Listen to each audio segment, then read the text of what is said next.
राम राम जी सारे ने मैं तारा साथी मोहित पुनिया बताम सारे का जॉब स्टार के यूट्यूब चैनल पर बस सांझ का सीड़ा है। आज तो सच्ची में सीड़ा मौसम है भाई। आज तो राम भी खुश है। ऊपर तो दे जमाजम इतना जमानो काला मौसम कर रखा है। एक नंबर की बारिश आने लग रही जमानो काले काले बादला माता स्वाद आ रहा है जमा गच मौसम ठंडा ठंडा। वैसे वीडियो बना के नहाऊंगा ठीक है। हरियाणा सीईटी की जो अपडेट है भाई एक जमानो गच अपडेट आ गई है। आचार संहिता भाई लागू होगी भाई। आदर्श आचार संहिता या भाई सारी चीजें बताऊंगा कंफर्मेशन आपको। एग्जाम या भर्ती आचार संहिता के अंदर हो सकती है या नहीं हो सकती। और भाई ऑफिसर लेवल पोस्ट सारे जने लाए रहे थे। किसी ग्रुप में देख ले वो ऑफिसर लेवल पोस्ट भाई ऑफिसर लेवल पोस्ट थग्गी बेचारी खड़ी खड़ी ठीक से इब कूण में बैठ की रो है बेचारी ऑफिसर लेवल पोस्ट कि कोई आ जाओ ठीक। जाड़ पाट की हाथ में आएगी वह बड़का की सारे की बताऊंगा क्या कुछ मामला क्या कुछ। भाई आचार संहिता लगी हरियाणा के अंदर इलेक्शंस की घोषणा हो चुकी है। सारी की सारी चीजें बताऊंगा पेपर उसका कौन है उसका देखो भाई क्या कुछ मामला है। उसका पहला भाई अगर आप किसी भी कंपिटिटिव एग्जाम की तैयारी करो लाइक आगे एसएससी सीजीएल का एग्जाम है आपका ठीक है एमटीएस का एग्जाम है तो आप लोगों को पता प्रीवियस ईयर के क्वेश्चन इसके अंदर सबसे ज्यादा महत्वपूर्ण योगदान निभाते हैं क्योंकि उनको आप अटेम्प्ट करके क्या है आप लोगों को यह पता लग जाता है कि भाई हाँ आपका लेवल कितना है। पिछली बार ऐसा पेपर आया था तो क्या इस बार आप पेपर को अटेम्प्ट कर सकते हो निकाल सकते हो नहीं निकाल सकते। तो भाई टेक्स्ट बुक ऐप है जो इसके ऊपर भाई आजाद सपनों का पास नाम से भाई एक सेल लगी हुई है जिसके अंदर आपको मात्र 300 रुपए के अंदर अब तक का सबसे लोएस्ट प्राइस है टेक्स्ट बुक का पास प्रो मिल जाएगा। डिस्क्रिप्शन में लिंक है आज ही खरीद लेना क्योंकि उसके बाद ये 599 रुपए रेट होने वाला है। जेटीटी आपको कोड यूज करना है कैपिटल अक्षर के अंदर जेटीटी। और बार आपको 12% डिस्काउंट मिलता था इस बार आपको 14% का डिस्काउंट मिलेगा। डिस्क्रिप्शन में लिंक है टेक्स्ट बुक की स्पेशल सेल आपकी स्वतंत्रता दिवस के अवसर पर भाई ठीक है चेकआउट मार लेना डिस्क्रिप्शन में लिंक है। अब देखो भाई ये है भाई देखो सीईटी जो एक कथा शुरू हुई थी ना सीईटी कहती है कथा हुई थी भाई 2020 के अंदर भाई यह कथा शुरू हुई थी ठीक है। सीईटी कथा कब शुरू हुई थी 2020 के अंदर। एक बार की देखो तो हमने यह कथा सुनाऊं सेंट्रल गवर्नमेंट ने एक बार गलती था कह दिया था कि हाँ भाई हम सीईटी नाम की कोई चीज बनाने की सोचने लग रहे हैं। मार ले बोले सबसे पहला हम आम बनावा सबसे पहला भाई सेंट्रल जो गवर्नमेंट उसने कमेटी गठित करी थी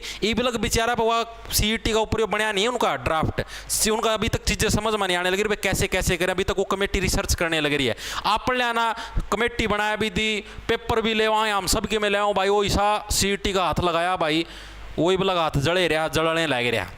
तो भाई यह कथा 2020 के अंदर शुरू हुई थी ठीक है। और ये कथा भाई अब ये समझो भाई समाप्ति की ओर थोड़ी थोड़ी बढ़नी शुरू हुई है ठीक है 2024 के अंदर। 4 साल से हम लोग इस कथा को सुनते आने लग रहे हैं ठीक है। 1 अक्टूबर को भाई कथा का आपका भाई लास्ट वो होगा लास्ट अध्याय सुनाया जाएगा। 4 अक्टूबर को भाई भंडारा है आप सभी को आना है भाई इस कथा के अंदर ठीक है। आपको भंडारे के अंदर प्रसाद दिया जाएगा। उसके बाद हो सकता है भाई कि क्या नतीजे रहे उसके ब्याह पर हम लोग बोल सकते हैं भाई कथा समाप्त क्या पता हो भी जाए। तो भाई देखो क्या है ये आपके इलेक्शन कमीशन की तरफ से भाई ये हरियाणा के इलेक्शन की डेट जारी कर दी है। 1 तारीख को भाई आपके इलेक्शन वाले दिन वोट डलेंगे 1 अक्टूबर ना। 4 अक्टूबर ना आपका रिजल्ट आना है इलेक्शन का ठीक है। और भाई आपकी 6 तारीख ना आचार संहिता हटेगी 6 अक्टूबर ना भाई ठीक है। अब आपके हाथ में है भाई कि 4 गुणा की लिस्ट में भाई आप लोग इनती आने दो या कौन आने दो जो कर तारा नंबर 4 गुणा की लिस्ट में आया था कौन आया था वो सारी चीज़ें अब आप लोगों के हाथ में है भाई क्या करना है क्या कुछ सिमटाना और क्या कुछ नहीं सिमटाना भाई ठीक है। इसके अलावा भाई और भी चीजें हैं भाई। अब मैक्सिमम बच्चों का डाउट है भाई एग्जाम हो सकता है या नहीं हो सकता क्योंकि 17 और 18 तारीख को आपका ग्रुप 56 स्थानों का एग्जाम है। तो भाई एग्जाम आपके कंडक्ट हो सकते हैं। एग्जाम कंडक्ट होने के अंदर कोई दिक्कत नहीं है आपको किसी को टेंशन लेने की जरूरत नहीं। आप एग्जाम देने जाओ किसी को घबराने की डरने की कोई जरूरत नहीं है। लेकिन रुको ज्वाइनिंग नहीं हो सकती। अब आप लोग बोले क्यों नहीं हो सकती क्योंकि ज्वाइनिंग के लिए देखो भाई आपका देखो कई चीजें मैं आपको बताता हूं क्लियर करके। आपके पेपर हो सकते हैं बिना कोई डाउट के। जिस भी भर्ती का नोटिफिकेशन आपका आज 3 बजे से पहले आ चुका है आज 3 बजे से पहले आपका जिस भर्ती का नोटिफिकेशन आ चुका है उन सब के रिटर्न एग्जामिनेशन कमीशन कंडक्ट करवा सकता है। उसके अंदर कोई भी दिक्कत नहीं है ना किसी को कोई आपत्ति होगी वो चलता रहेगा ना इलेक्शन कमीशन की कोई दिक्कत ना आचार संहिता की ठीक है। अब चीज है इनका रिजल्ट जारी करने की भी दिक्कत है भाई। अगर आप रिजल्ट जारी करते हो भाई उसके लिए भी परमिशन लेनी पड़ेगी। आप सिर्फ वही भर्तियां क्योंकि जो रिजल्ट भी अगर आप जारी करते हो, पता क्यों होता है? क्योंकि आचार संहिता लगने का मतलब है कि अब है पॉलिटिकल पार्टी। अब जैसे मान लो अब जो पॉलिटिकल पार्टी गवर्नमेंट के अंदर पावर के अंदर है, ठीक है, अब वो क्या मान लो भर्ती करे तो इससे क्या एक बड़ी वोटर्स की जो मतलब कि एक ग्रुप है भाई, उसको अपनी तरफ लुभा सकती है। हाँ भाई मैंने इतने की भर्ती कर दी, हाँ भाई मैंने ये कर दिया, इनको ज्वाइनिंग दे दी, ठीक है। तो क्या पता भाई, क्या पता रिजल्ट देने से भी दिक्कत आए भाई, रिजल्ट दे दें कल को, फिर वो बच्चे उस दबाव में नहीं आ जाएंगे, हाँ भाई हमारा रिजल्ट दे दिया, अब यही सरकार दोबारा आएगी तो क्या पता हमारी ज्वाइनिंग हो, वरना नहीं होगी, ठीक है। तो भाई ये इस तरीके के प्रेशर होते हैं जिससे इलेक्शन इन्फ्लुएंस हो सकता है। तो रिजल्ट के ऊपर भी भाई रोक रहती है, ठीक है। आप लोग क्या है, इलेक्शन कमीशन से गवर्नमेंट को परमिशन लेनी पड़ेगी कि हाँ भाई क्या हम रिजल्ट जारी करें या ना करें। अगर इलेक्शन कमीशन परमिशन देता है कि हाँ भाई आप कर दो, तो सरकार रिजल्ट जारी कर सकती है, वरना नहीं कर सकती। एग्जाम आपका हो सकता है, ठीक है। उसके अलावा ज्वाइनिंग की बात करें, ज्वाइनिंग के लिए भी भाई आपको इलेक्शन कमीशन से परमिशन लेनी पड़ेगी, ठीक है, कि भैया क्या हम इन बच्चों की ज्वाइनिंग करवा दें, हमें अर्जेंट में स्टाफ की जरूरत है, फलाना की जरूरत है, ढिमकाना की जरूरत है। एचकेरन वाले कहाँ गए? अर्जेंट में स्टाफ की जरूरत है, एचकेरन वाले कित गए? वो कौन स्टाफ में फिर कड़े जरूरत है। तो भाई ये चीजें बोल के है भाई परमिशन ली जा सकती है, लेकिन कोई गारंटी नहीं है कि इलेक्शन कमीशन परमिशन दे। परमिशन देने की पॉसिबिलिटी आप ये समझो कि 20% चांस होते कि परमिशन मिले, बहुत रेयर चांस होते हैं, ठीक है। मिल भी सकती है, नहीं भी मिल सकती, ये समझो चांस 20% में हाँ परमिशन मिले ज्वाइनिंग की, रिजल्ट की भले ही मिल जाए, ज्वाइनिंग की परमिशन के बहुत रेयर चांस होते हैं, मिल भी जाए ना भी मिले, वो डिपेंड करता है इलेक्शन कमीशन पर, सिचुएशन क्या है भाई, मिले या ना मिले। तो भाई ये सारा का सारा माजरा था कि क्या हम एग्जाम दे सकते हैं। अगर इन केस आपको देखो थोड़ी सी संभावनाएं, प्रोबेबिलिटीज दिखा देता हूं भविष्य की। अगर इन केस परमिशन नहीं मिलती ज्वाइनिंग की, किसी भी कारणवश से लगा लो, ठीक है भाई, तो भाई आपका क्या होगा मामला, जैसे आगे इलेक्शन होंगे, इलेक्शन का रिजल्ट आएगा, देखा जाएगा कौन सी गवर्नमेंट जीतेगी, जो भी पावर में वो जीतेगी या अपोजिशन वाली जीतेगी। फिर जो अगली गवर्नमेंट आएगी भाई, फिर सारी पावरें उसके हाथ में होगी। क्या पता वो ये बोल दे हाँ भाई इसके अंदर तो गलत तरीके से बच्चे बुलाए गए हैं, कुछ भी बोल सकती है आगे आने वाली गवर्नमेंट, हाँ भाई इसके अंदर तो 4 गुणा की पॉलिसी लगा रखी है, सभी बच्चों को मौका नहीं मिला, अब हमारी सरकार आई, हम क्या भर्ती करेंगे, सारी पोस्ट तो इनने भर दी, हम भी तो कुछ भर्ती करेंगे।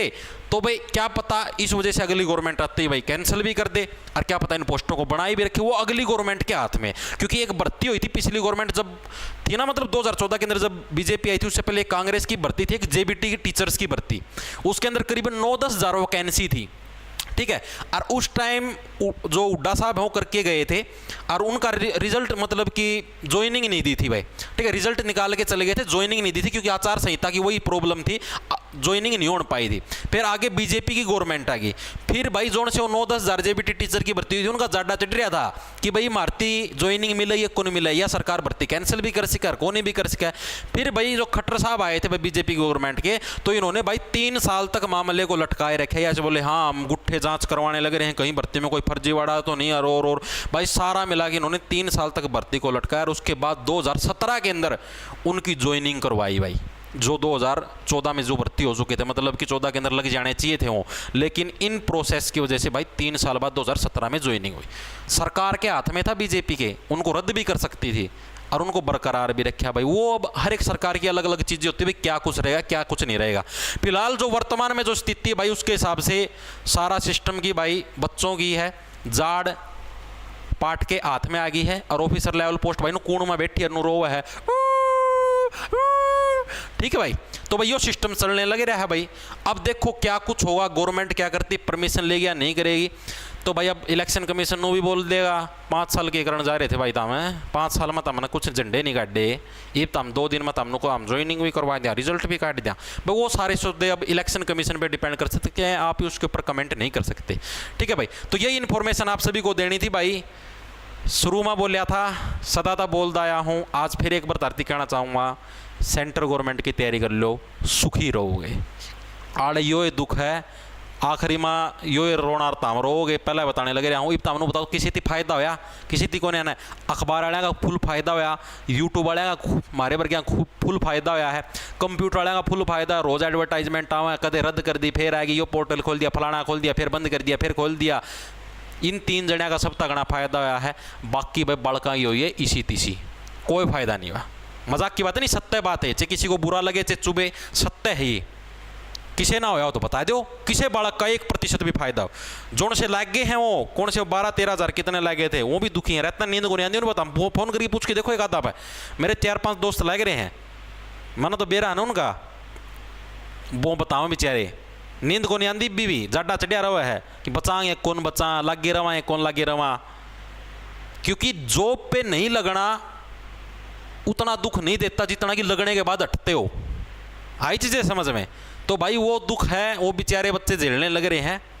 तो भाई अब देखते हैं सिस्टम क्या रहता है। किसी को उम्मीद नहीं थी कि आज आचार संहिता लग जाएगी और इस तरीके से इलेक्शन की घोषणा है। सभी ये सोचने लग रहे थे 25 अगस्त के आसपास या सितंबर के अंदर आचार संहिता लगेगी, लेकिन आज ही लगी भाई सारा सिस्टम के। ठीक है भाई, कथा समापन बोलो भाई। ओम शांति शांति। बोलिया था पतन निश्चित है, शुरू तय बोल आया हूँ। और भाई नो कौन मेरा था शीघ्र हो जाएगा, ठीक है, जल्दी पतन हो गया। तो भाई ओके, पढ़ लो भाई अपना। ये भी बताऊँ सेंटर की तैयारी कर लो, CGL की, MTS की। सुखी रहोगे, आड़े यो रोना रहोगा। 5 साल में CGL की 5 बार भर्ती आ चुकी है, 5 सेक्टर में लोग लाग चुके हैं। तामी से माल दे रही हो CET।